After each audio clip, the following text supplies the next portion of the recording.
Welcome back to CETV with the Saul man Frank, and you're going to hear a lot of interesting stuff about this new camera. Can't wait to see you soon.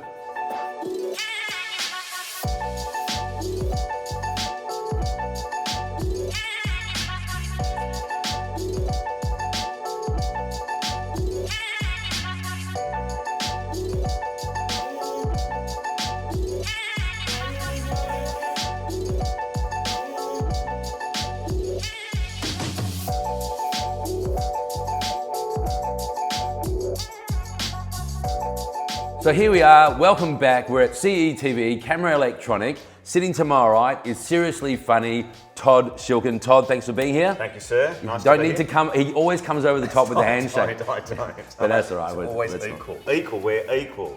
So what do you do, Todd? I hear you're a content creator and Seriously Funny is your business name. Correct. So I'm a marketing strategist, content creator. So what happens is I talk to businesses, I come up with the ideas for their strategy and their marketing, and then because generally I work with small to medium businesses, I want to be able to go and enact it for them. So I want to be able to create stuff for them and get it on the interwebs and tell their story. Okay, and so then they will actually get you to do everything, the photography, the videography and stuff like that. So your skill set is actually understanding what the client wants and then turning that into outstanding images, stills, video, everything. Correct. So I don't like to call myself a videographer or a photographer because I respect there are people who do that all day, every day, and that's their bread and butter and they've trained for it. But you at least need to be able to do it for some of your clients. Correct. So you had to look for the right gear. Correct. I know ages ago you bought a Panasonic S5 off us. Well, I started on the GH5. Oh, right. So I started Micro Four Thirds. Yes, that's right. Yeah, and that was an outstanding camera for video. Great camera for video. Its only limitation really, everyone was talking about low light, but I generally shoot under lights. But you put a speed booster Metabones with it, you get some nice lenses, and it was great. Good camera.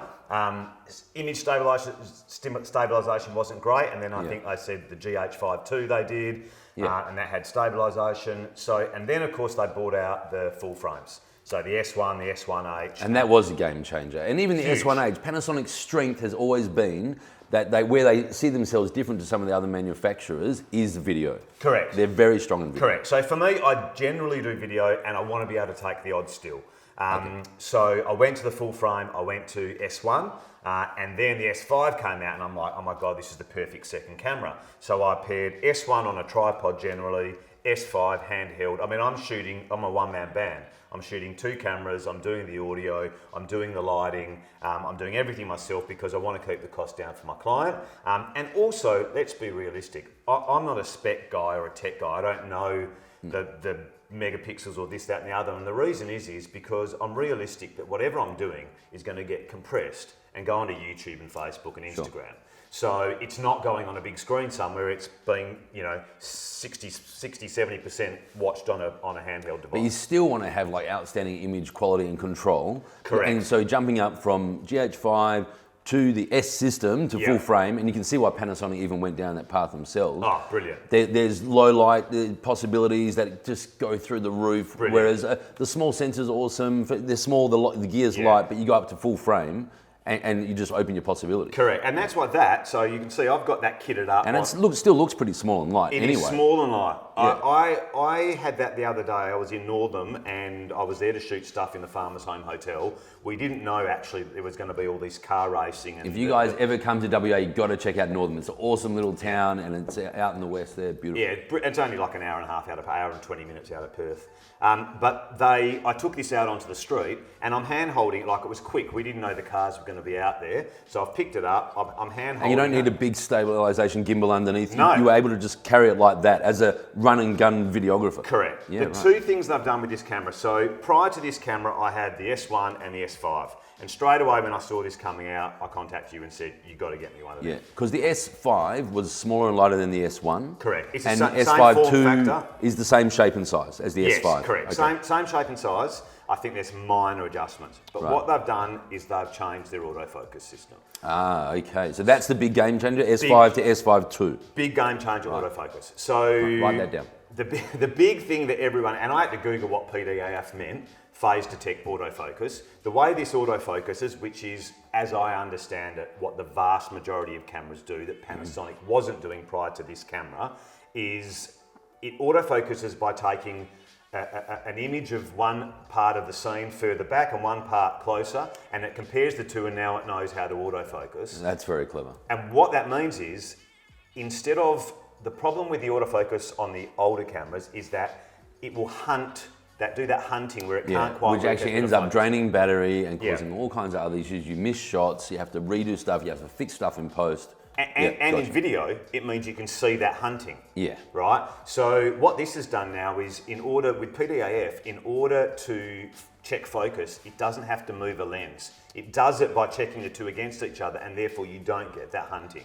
So you must have used PDAF a lot. On this, look, I'll be honest, until... It sounds like you love it. Yeah, until the other day... You reckon he loves it? Until the other day, I didn't even... And I want to tell you something I found about the manual focus on this, which is better. I want to talk about it, because I know you've still got the follow focus unit, but you're going on about PDAF, so we've got to explore this. So I'll tell you about that in a sec, because I only just put that back on because I wanted to also test the manual focus. But with the autofocus, I was able... It's one of those things that people say and sounds a little bit like, you're overestimating it, but I actually think this camera will change not only the way I shoot, but what I think I can shoot. Right. As someone who is a content creator, not a videographer, people will say, oh, you shoot video, can you do this for me?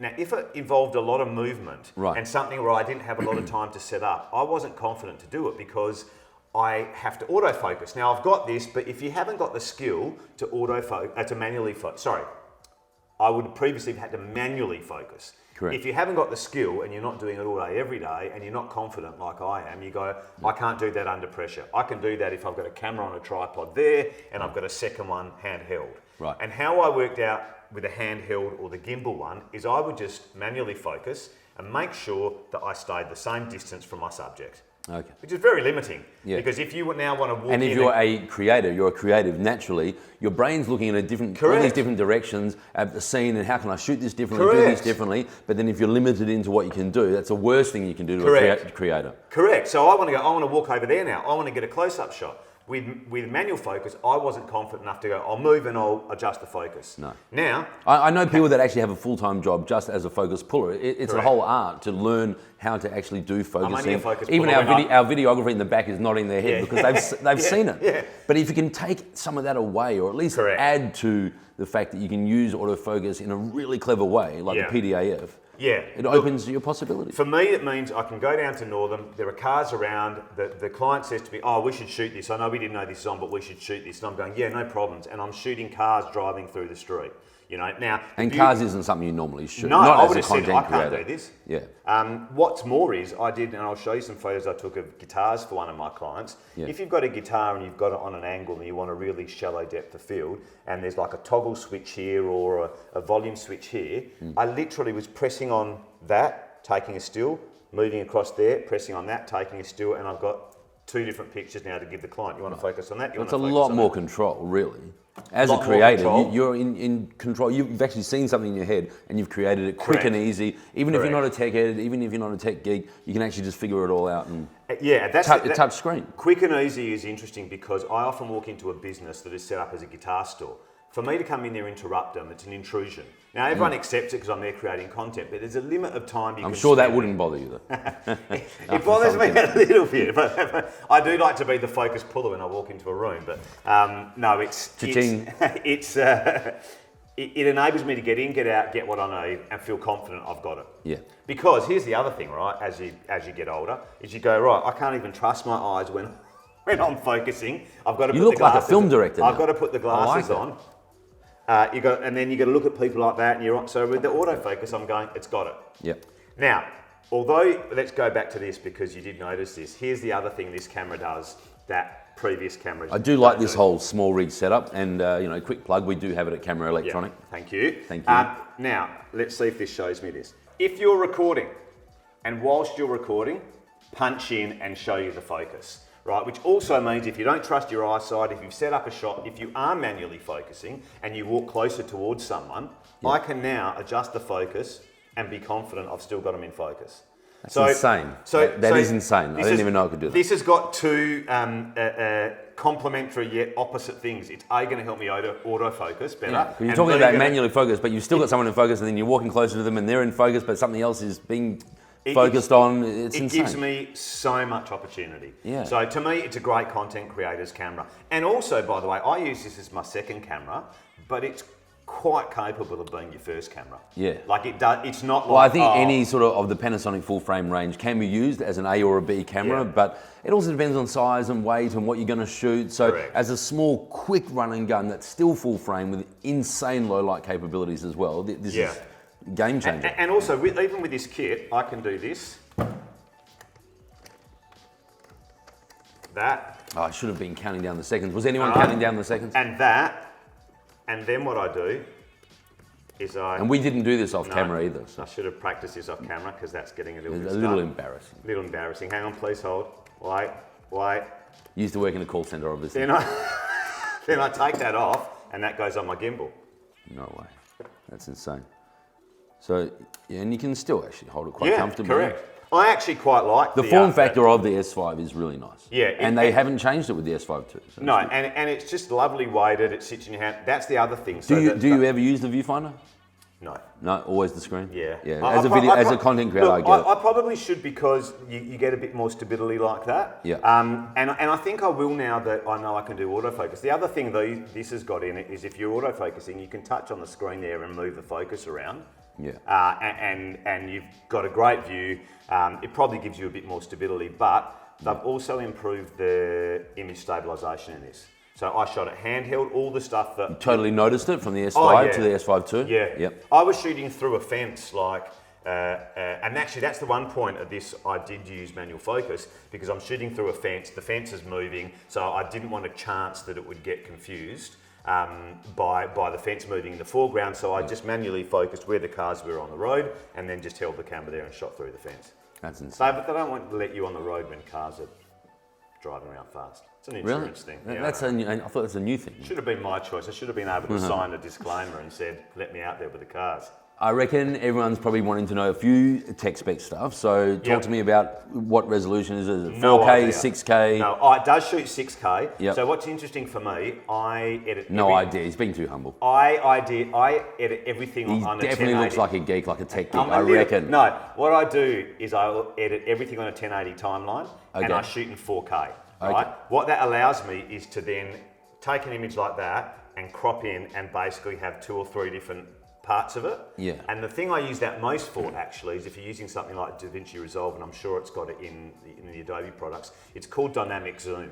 So you can take the 4K image, stick it on a 1080 timeline, then tell it to zoom in and do a slight tracking or a slight pan up or a slight pan out, all from the one image, which I've shot steadily. Yeah, and because you've already got all that data and detail, you can do a lot with it. Correct. Which is the same as in stills when we talk about it. You know, why would you buy a 50 megapixel stills camera? Correct. You're not necessarily always going to use 50 megapixel, but then there's all that detail and data. So if you do want to crop in afterwards, we use digital zoom in stills a lot as well, but you won't do it. Some people don't rate it if you're starting from a smaller pixel count. So it depends what it is. Look, this also, and if I shot 6K... I see you've got it in 4K now.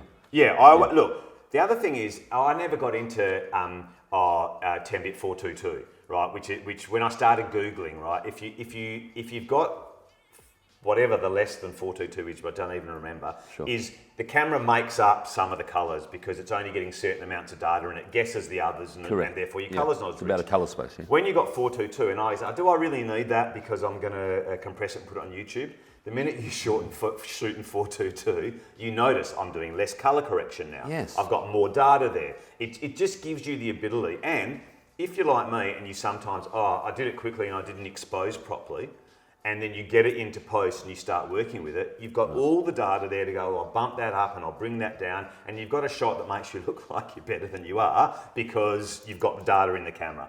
So that's another jump on, and it's not even to rubbish the S5. It's just for for our viewers to actually know some of the upgrades that they made to the Mark II. So was that 4K and now it's 6K? Correct. Yeah. So the colour, the 10-bit 422 was there. I think also what happens is they introduced different modes. So you could only get 4K 422 in this mode or that mode, and now this has got an expansion of what that is. Oh, fantastic. And then for the still shooters, still a really nice full frame sensor, 24.2 megapixel. Yeah. You have done a few stills with this? this? I've done it. I've shown you the stills. I did stills of cameras, of guitars mainly. Oh, yeah. And again, so previously I would shy away from it, or I wouldn't really want to do it. And I was going, I'll give this a go. And it's handheld. I wasn't using a tripod. I was, squatting down on the ground and doing stuff. The stabilization just made it easy. And, and that whole pushing on part of the guitar and another part of the guitar, I got a series of images for a client that they then would use for a Google campaign that I otherwise would have said, I don't know if I can get them. So it just expands the content you can create in the time you can create it. And for someone who's less experienced, all you got to remember to do is once you've turned it to manual, just turn it back to video. Actually, you don't have to, because if you press record, it will still record video. And then if you've got some of the crew out there that are using GH5 and wanting to get into a bigger sensor for more low light capabilities, the buttons, the menus, was it easy? You've come from S5, but would it have been an easy transition if you were a GH5 shooter to come up to S5-II? Yeah, so easy. And even when because this isn't my camera, this was lent to me, when I shot with this and it didn't have my... By who?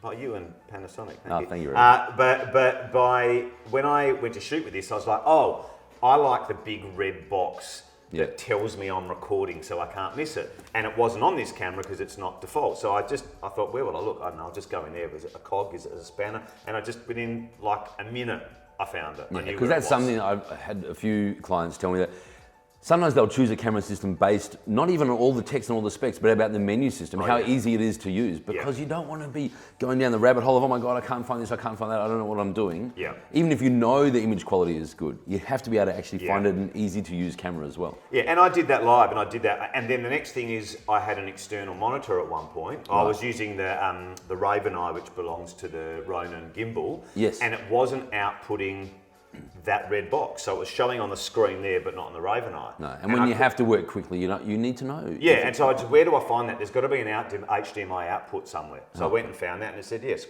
red on or off. Oh, bang.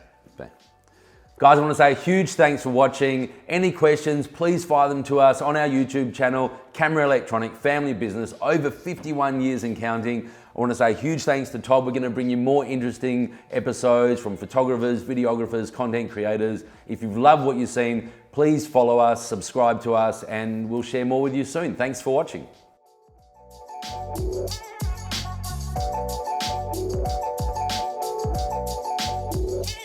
That's what I do. With a bit more energy? No.